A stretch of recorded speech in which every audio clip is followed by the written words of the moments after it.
يا صباح التفاؤل والسعادة والرزق والهنا وكل حاجة حلوة على عيونكم. صباحكم زي اللبن الحليب. ازيكم يا حلوين؟ ان شاء الله يا رب تكونوا بخير دايما. يلا نصلي على الحبيب قلبنا يطيب، واللي يصلي على الحبيب ابدا لا يخيب. نهاركم سعيد ان شاء الله. ربنا يجعل يومكم النهارده مليان بالحب والخير والتفاؤل والامل وراحة البال. ما تنسوش تدعوا لابويا ولامي موتانا اجمعين يا رب العالمين. وحشتوني وحشتوني وحشتوني وكمان مرة وحشتوني. ان شاء الله ما تحرم منكم ابدا ابدا ابدا. قول ان شاء الله. النهارده ان شاء الله صباح جديد ويوم جديد وروتين كله طاقة ايجابية. تابعيني لاخر الفيديو ان شاء الله تستفيدي منه. اول حاجة يا حلوين، كان عندي صينيتين ألمونيا اللي انا كنت عاملة فيها المحوجة. قلت اغسلهم. انا كنت يومها بصراحة ما فضيتش خالص اغسلهم، لان اليوم ده طبعا كان عندي عمال، وعم خلصت بقى فطار وغدا وحاجات من دي، ما قدرتش خالص اغسلهم. وركنتهم على جنب لحد ما تاني يوم الصبح زي دلوقتي كده زي ما انت شايفة. مسكتهم غسلتهم. وكان عندي برضو شوية اطباق في الحوض غسلتهم. يعني ايه، رتبت كل حاجة وجهزت كل حاجة عشان العمال جايين كمان شوية.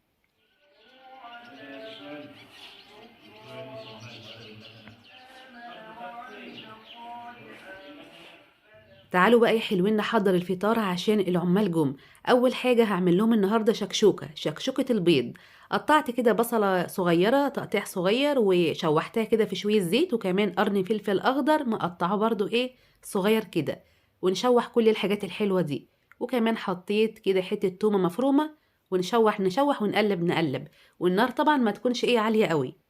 بعد كده كنت بشر حوالي 5 من الطماطم، حطيتهم. عايزة تضربيهم في الخلاط مفيش أي مشكلة، بس بإصفي الطماطم. وحطيت كمان شوية ملح وفلفل أسود. وقلبت كل الحاجات الحلوة دي. وبعد كده إيه، نهدي النار ونسيبها تتسبك مع بعض. وبحمر كمان بطاطس، وطلعت جبت فول وطعمية، والحمد لله حضرت كل حاجة.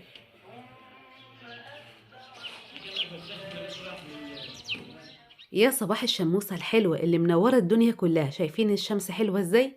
تعالوا بقى يا حلوين نحضر العصير للناس. طالما عندي وقت كده وعندي فضا، يعني بعمل الحاجات دي في الوقت الفاضي. بحضر عصير، بحضر اكل، حاجات من دي، عشان ما اجيش في وقت انا مشغولة فيه والدنيا تتكركب على دماغي مرة واحدة. هنا بقى يا جماعة كان عندي كيلو الا ربع فراولة في التلاجة. طلعتها وغسلتها وشلت الحتة الخضراء. وغسلتها كويس عشان بتبقى كلها رمل. بس حاساها ان هي مش حمرا قوي. يعني ايه، حاسه كده ان هي نصها خضرا ونصها حمرا. يعني مش الفراوله اللي هي حمرا حمرا كده. بس قلت ايه اعملها عصير. إيه طبعا يا جماعه حطيتها في الخلاط وحطيت شويه سكر. وكمان شويه لبن وشويه ميه وضربتهم كويس في الخلاط. وحطيتها في الشفشق وعلى طول على التلاجة. يبقى احنا كده خلصنا من العصير. تعالوا بقى نكمل الفطار بتاعنا. هنا حطيت ما شاء الله كم بيضة بقى. عايزة تحطي 5 4 6 اللي انت حباه. وحطيت برضو رشة ملح وكمان رشة فلفل اسود. وقلبت كل الحاجات الحلوة دي كلها مع بعض. تعالوا الاول يا حلوين اما اقدم لكم قناة اسمها قناة ام روناء. ما شاء الله عليها، قناة كلها طاقة ايجابية، كلها نشاط، بتقدم وصفات، بتقدم روتينات.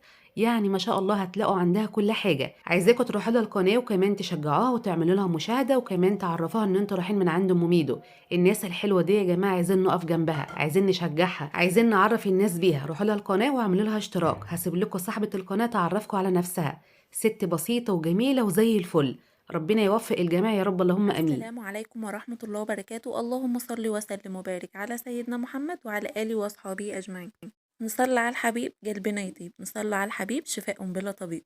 ازيكم يا حلوين؟ يا رب تكونوا بخير. انا ام روناء، وبهاجي النهارده هقدم لكم الروتينات على اصولها.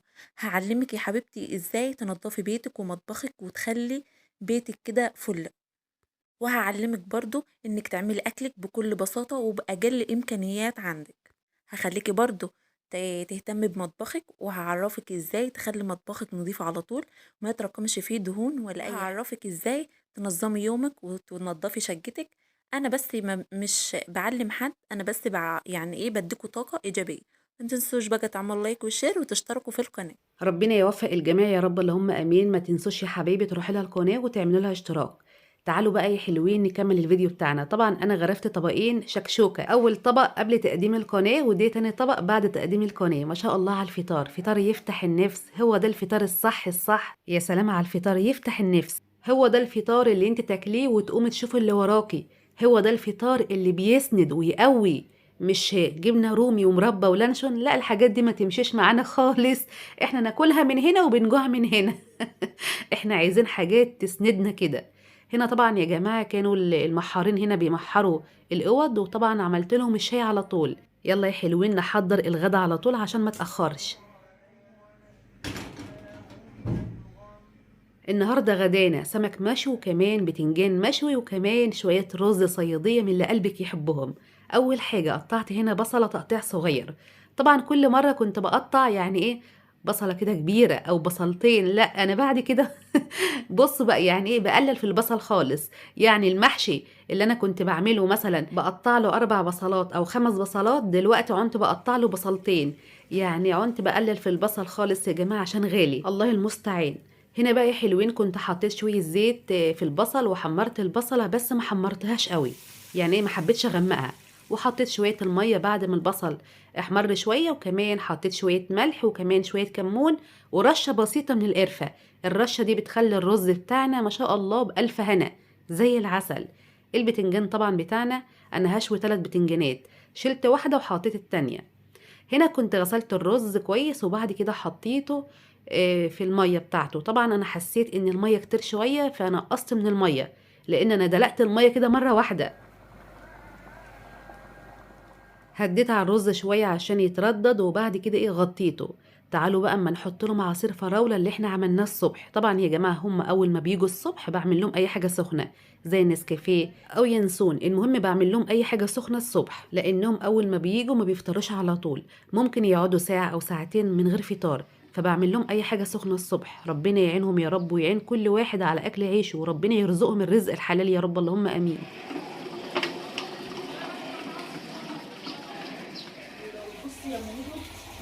احنا هنا يا جماعة كنا بعد العصر على طول، وكانوا بيرشوا الجدار من بره، يعني هم خلصوا محارة جوه وكمان بيرشوا يعني ايه لون اصفر كده على الجدار من بره. انا اخترت اللون ده لان انا بحب اللون الاصفر وبحب اللون الفاتح. وهنا كنت بحضر لهم الغدا لان الوقت بين الفطار والغدا يا جماعة النور طفى ساعتين، والساعتين دول طبعا انا عملت فيهم حاجات كتير بس ما عرفتش اصور عشان الاضاءة كانت وحشة جدا، الله المستعان. لان طبعا الكهرباء كانت بتقطع في ميعاد معين وكانت بتقطع ساعة. دلوقتي غيروا الميعاد تاني وقطع الساعتين. فالساعتين يا جماعة بيفرقوا معايا جدا في التصوير. وكمان والله العظيم ده حاجة استغفر الله العظيم، وانا كمان ببقى عايزة اطبخ واخلص عشان الناس تاكل. هعمل ايه بس. المهم كنت عملت سلطة وكمان حطيت مخلل وعملت البتنجان، والبتنجان المشوي انا عملته معاكم كتير قبل كده. وخليت نسمة شوت لي السمك، يعني خليتها تجيب لي سمك من السوق وشوتهولي، اللي طلعت معايا في السوق قبل كده يا جماعة. ما شاء الله لما بطلب منها حاجة ربنا يديها الصحة، يعني بتعملها لها على طول، ربنا يرزقها الرزق الحلال يا رب ويعينها ويقويها. وكمان جوزها يا جماعة هو اللي بيمحر عندنا، يعني هي كانت عندي قالت هات الصينية اما انزل له. يعني جوزها اللي بيمحر وكمان واحد قريبهم كمان بيمحر معاه.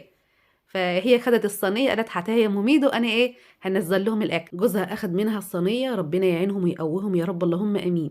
هنا بقى يا جماعة كان الفيديو خلص على كده، لان انا كان ورايا مشوار مهم لازم اروحه وطبعا ما عرفتش اكمل الفيديو. ده بقى كان تاني يوم الصبح، قلت اكمل لكم الفيديو بتاني يوم على طول. كنا هنا الساعة 8 الصبح ولقيت القطط يا جماعة بتنونو ليا. لقيت القطة جايلي من بعيد زي ما انتوا شايفين كده، وكمان قطتين واقفين تحت لقيتهم جعانين. انتوا عارفين والله يا جماعة انا محوشة لهم سفة السمك من امبارح ما رضيتش ارميه، كنت حاطاه في طبق وقلت احط لهم الصبح اول ما اقوم من النوم على طول عشان ياكلوه اهو. مش عشان يا جماعة الدنيا متدهولة عندي انساهم، لا يا جماعة دول روح وهنتحاسب عليهم.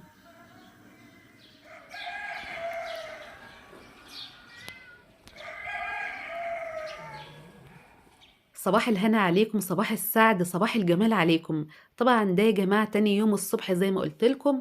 قلت بقى ايه انا اللي صاحية في البيت كله، قلت ايه اعمل لي كوباية شاي كده خفيفة وكمان اكل قطعة او قطعتين بالكتير من المحوجة. بصراحة يا جماعة المحوجة جميلة جدا، حاجة عسل كده. يعني ناس بيقولوا انت مش حاطة فيها عسل ليه، والله يا جماعة انا جربتها بالعسل ما عجبتنيش. يعني انت حابة تحطي فيها عسل حطي، قللي في السكر وحطي عسل، لكن صدقيني العسل هيغمقها وفي نفس الوقت هيسكرها قوي. يعني انا عملت ده وعملت ده. والله يا جماعة جميلة وخفيفة وزي الفل، جربيها وهتدعيلي. في متابعين برضو بيقولوا لي يا مميدو يعني ايه محوجة، يعني ايه، يعني في ناس ما تعرفهاش. المحوجة يا جماعة عبارة يعني ايه حاجة كده إيه زي البسكوت كده، يعني نوع من أنواع البسكوتات، بس إحنا بنضيف لها خلطة المحوّجة اللي إحنا بنجيبها من عند العطار، بتخلّيها جميلة ونَفَسها جميل. وخلطة المحوّجة عبارة عن إيه، بتبقى مُغات وكركم وحلبة مطحونة وبهارات وحاجات من دي، يعني بتخلّي المحوّجة جميلة كده، وغير كده كمان مُشبعة وسُكّرها مضبوط جدًا، يعني عجبتني من غير عسل يا جماعة، والله جميلة. أنا كنت باعملها في الأوردرات اللي أنا كنت باطلّعها بالطريقة دي، كانت عاجبة الناس جدًا. بألف هنا على قلوبكم. تعالوا بقى ندخل على الغدا على طول أحضّره عشان النور هيقطع، وكمان يا جماعة معلش ورايا مشوار برضه لازم أعمله، يعني مشوار ضروري. قُلت أحضّر الغدا على طول عشان لو طلعت برّه وجيت مش هاقدر أعمل أي حاجة، فلازم أضبّط كل حاجة قبل ما أمشي. النهارده هنعمل كوسة ورز حبّاية وحبّاية وكمان فراخ. طبعًا كان عندي بقى طماطم طرية في السَبَت في التلاجة، نقطت الطماطم الطرية وخليت الجامدة وضربتها في الخلاط وصفيتها، وقطعت بصلة كده متوسطة تقطيع صغير وشوحتها في شوية زيت، وبعد كده حطيت الكوسة اللي انا كنت مخزناها معاكم او حطاها في الفريزر معاكم، يعني ايه من اسبوعين كده. حطيتها جامدة على طول يا جماعة، شوحتها مع البصلة. اي خضار انتي مفرزاه حطيه جامد على طول في قلب الطبيخ. الكوسة بعد ما اتشوحت شوية حطيت الطماطم وحطيت شوية فلفل اسود وشوية كزبرة. ما حطيتش ملح لان الكوسة هزودها شوربة والشوربة هيكون فيها ملح. هنا بقى يا جماعة كان معايا حوالي فرخة ونص مغسولين كويس جدا ومنقوعين في دقيق وملح وليمون ومخليهم فل الفل. بعد كده هشطفهم كويس واصفيهم من المية واتبلهم كده ببصلة برضو دعكاها بشوية ملح وفلفل اسود. وطبعا حاطة بقى من تحت الجلد عاملة فتح كده صغيرة بالسكينة برضو في الصدر كده وفي الورك، وحطيت فيها التتبيلة. بعد كده حطيت الفراخ في حلة عشان تتشوح على نار تكون متوسطة، وقطعت طماطمتين وبصلة وكمان شوية ملح، فلفل أسود، ورق لورا، حبهان، حتة بسيطة كده من عود القرفة، وكمان غطيت الفراخ وسِبت الفراخ عشان تستوي في عرقها، يعني ما زوّدتهاش أي مَيّة. وأنا واقفة بقى حلوين حسّيت بالجوع، والله. فأنا عملت طبعًا طلّعت كبدة من كبدة الفراخ ورشّيت عليها شوية ملح وفلفل أسود، الله! كانت أمي الله يرحمها بتعمل لي كده، لمّا كنت أقول لها: "يا ماما أنا جعانة." ألاقيها تقوم حاطة لي حتة الكبدة في لقمة كده وشوية ملح وفلفل أسود، وتقول لي: "خدي صبّري نفسِك لحد ما نحضّر الغدا أو نحط الغدا." كان بيبقى أحلى ساندوتش أمي كانت بتعمله لي، والله يا جماعة، الله يرحمها ويرحم موتانا أجمعين يا رب العالمين. هنا كنت طلّعت خلاص الفراخ، وبعد كده رشّيت عليها وهي سخنة كده شوية ملح وفلفل أسود. وطبعًا الشوربة أنا صفيتها وزوّدت لها شوية مَيّة، وكمان ضبّطت الملح واديتها غلوتين وطفيت عليها. وهنا بقى يا حلوين قُلت أمّا أعمل شوية رُز حبّاية وحبّاية، لإن كمان يعني الرُز حبّاية وحبّاية أو واحدة وواحدة بيكون نَفَسه حلو جنب الخضار. حمّرت شوية رُز في شوية زيت، وبعد كده غسلت الرُز الباقي وحطيته بالمَيّة وشوية ملح وسِبته عشان يغلي ويتردد.